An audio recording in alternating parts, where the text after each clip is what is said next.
At our rehearsal dinner, my fiance's best friend joked, "Can't believe you're marrying down." She laughed and said, "It's fine, he's useful." I didn't react. I just let her finish the toast. The next morning, the venue called to confirm her card was charged for everything. Names and details have been changed for personal and legal reasons. You'll understand why in a minute. I'm standing in the bathroom of this restaurant, staring at my reflection. My tie is straight. My hands are steady, and I just committed fraud. Multiple counts, probably. I feel great. My name is Marcus. Well, not really, but that's what we're going with. I'm 35. I run a contracting business. Small operation, but it pays well.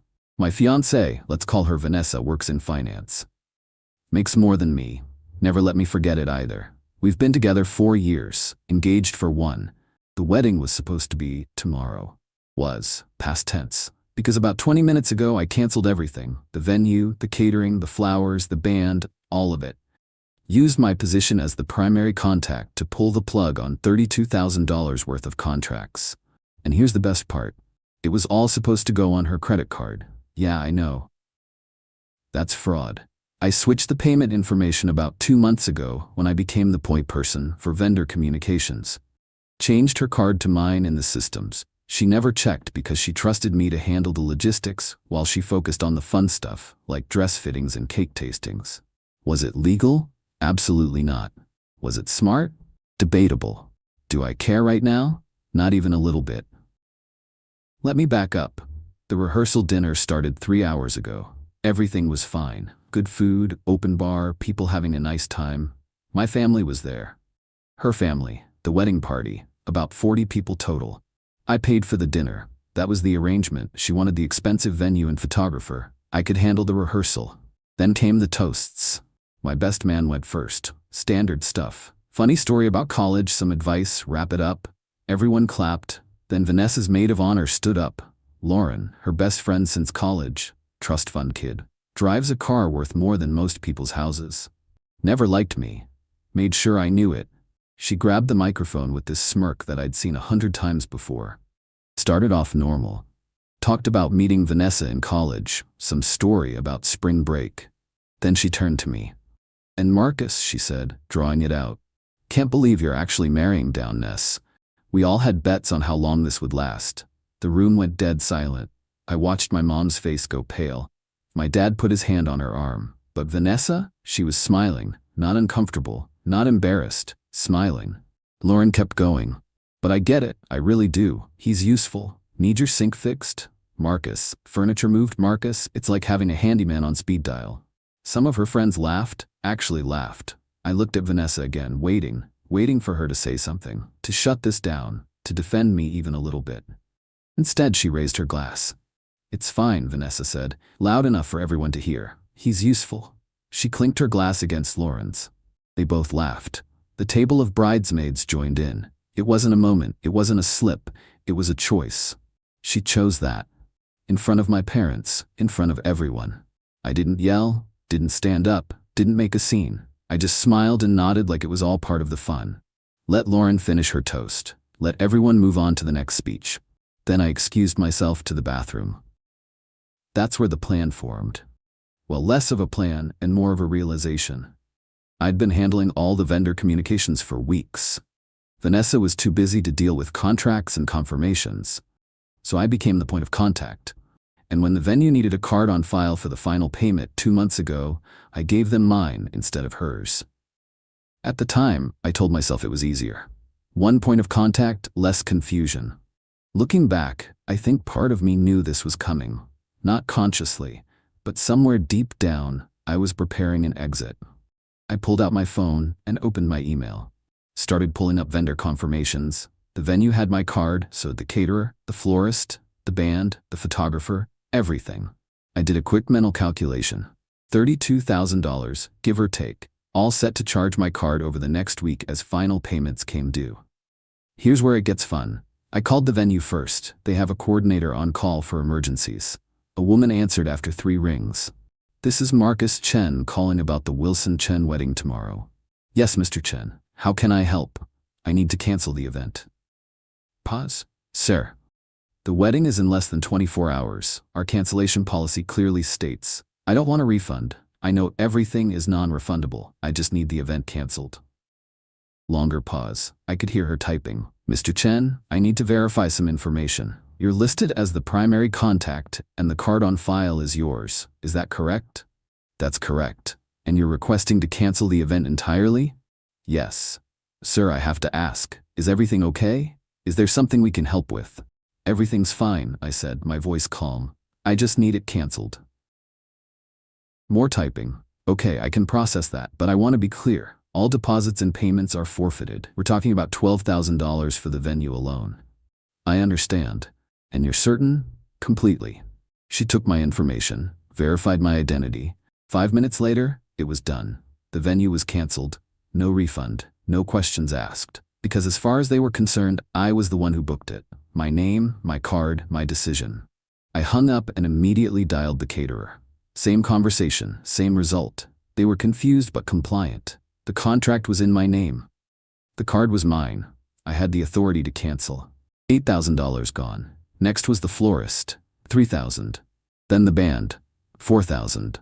The photographer was the only one who seemed genuinely upset.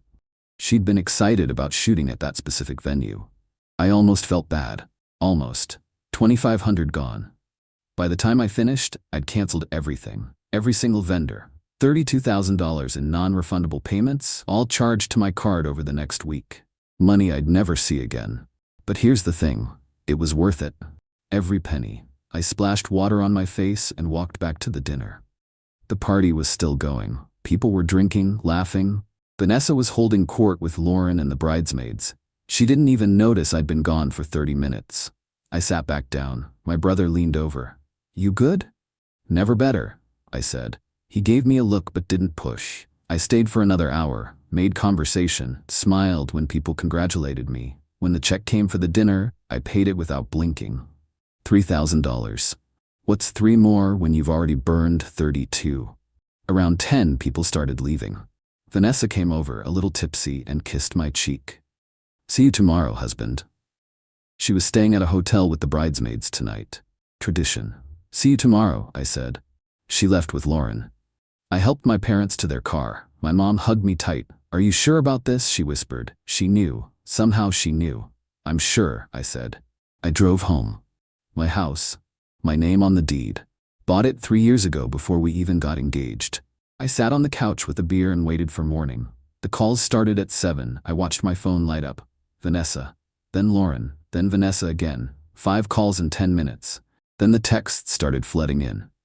What did you do? Call me now. The venue says everything is canceled. This isn't funny. Call me right now, Marcus. I waited until 8. Then I called her back. What did you do? Her voice was shaking. I canceled the wedding, I said. All of it. Venue, catering, flowers, everything. You can't do that. You can't just cancel our wedding. I just did. It's done. Marcus, this isn't funny. Call them back. Fix this right now. No. Silence. Then what do you mean, no? I mean no. We're done. The wedding is off. We're over. Because of Lauren's toast? Are you serious right now? It was a joke, Marcus. It wasn't a joke, I said. You called me useful. You said it was fine that you were marrying down because I'm useful. You said that in front of everyone, in front of my parents. Oh my God, you're being so sensitive. Everyone does roasts at rehearsal dinners. No, I said. They don't. And I'm done pretending this is okay. I'm done being your punchline. Marcus, please. We can fix this. We'll rebook everything. It's just a delay. Nothing is getting rebooked. And before you try to sue me or get your parents involved, you should know something. All those vendors, they all have my card on file. My name on the contracts. I was the primary contact, so legally I canceled my own bookings. My money, my decision. I could hear her breathing on the other end. Then quietly, you switched the cards. I did. When? 2 months ago, when you were too busy to deal with vendor calls and asked me to handle it. That's fraud, Marcus. That's illegal. Prove it, I said. Prove that you didn't authorize me to use my card. Prove that you didn't ask me to handle all vendor communications. Prove that I wasn't acting with your implied consent as your fiancé and co-planner of this wedding. Good luck with that. Another long silence. Then she started crying. Real tears this time. I can't believe you're doing this. I can't believe it took me 4 years to do it, I said. Don't contact me again. I hung up and blocked her number. Then Lauren's. Then her mom's. The pounding on my door started an hour later. I didn't answer, just watched through the window as Vanessa and Lauren stood on my porch, ringing the bell and banging. After 10 minutes, they gave up. Sunday was quiet. I ordered food, watched TV, enjoyed the silence. Monday morning, I packed Vanessa's things. She didn't have much at my place.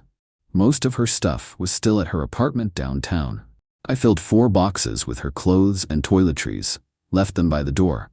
I texted her from a new number. Your things are packed. Pick them up by noon or I'm donating them. She showed up at 11 with Lauren and another bridesmaid. I opened the door, pointed to the boxes. Lauren tried to push past me. We need to make sure you didn't steal anything. I blocked the doorway. Take the boxes and leave. She lives here. You can't just kick her out. She doesn't live here. Her name isn't on anything. She was staying here. Now she's not. Take the boxes. Vanessa was crying. Marcus, please, can we talk? There's nothing to talk about. I'm sorry, I'm so sorry. I should have stopped Lauren. I know that. You should have stopped her 4 years ago. Every comment, every joke about me not being good enough. You never did, because you agreed with her. That's not true. You literally said it out loud in front of 40 people. You said marrying down was fine because I'm useful. That's not love. That's convenience. Lauren stepped forward. You're such a piece of garbage. She loved you and you humiliate her like this? I humiliated her? I laughed. Take the boxes and get off my property. They took the boxes and left. I watched them load up Lauren's car and drive away. The next week was predictable. Not angry messages from Vanessa's family. Her dad threatening to sue. I ignored them all. My own lawyer looked over everything and confirmed what I already knew. Gray area, but defensible. I was the primary contact, my card, my bookings.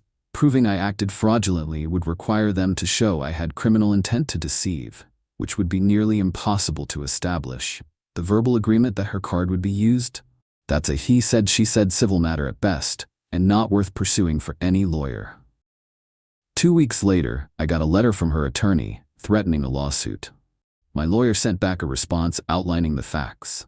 Primary contact, authorized communications, co-planner of wedding, acting within scope of engagement.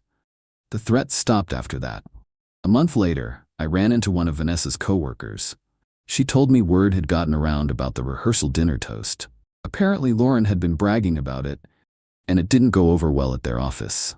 Made them both look bad. Lauren ended up leaving her job shortly after. Not fired, but strongly encouraged to resign after some unrelated workplace incident. It's been 3 months now. The $32,000 hit hurt. I'm not gonna lie, that's real money. But I consider it the cost of my self-respect. The cost of not spending the rest of my life being someone's useful appliance. I saw Vanessa last week at a coffee shop. She saw me too. Started to walk over, then stopped. We made eye contact for a second. She looked like she wanted to say something. I walked past her without a word. I'm doing good now. Work is busy. I've been taking on bigger projects, making good money. Started seeing someone new last month. She's kind. She treats me like an equal, like a partner. It's a completely different feeling.